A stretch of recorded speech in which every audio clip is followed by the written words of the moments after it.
Hazrat Ibn Abbas radiyallahu anhu reports, the delegation of tribe Abdul Qais came to Allah's Apostle sallallahu alaihi wasallam and said, "We belong to this tribe of Rabia and cannot come to you except in the sacred months. Command us to do such things as we may get from you and invite to it our people whom we have left behind."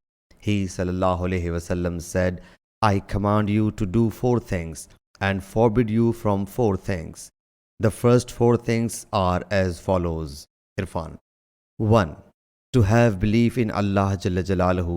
Then he illustrated this point, to bear witness that there is no worthy of worship saves Allah Jalla Jalaluhu, and verily I am Allah's apostle.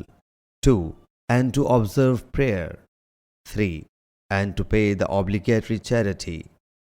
4. And to pay me khums, the royal fifth. The 4 forbidden things are as follows. 1. Hollow gourd. 2. Green glazed jars. 3. Polished pitchers. 4.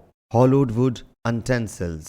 Sahih Bukhari Hadith number 523.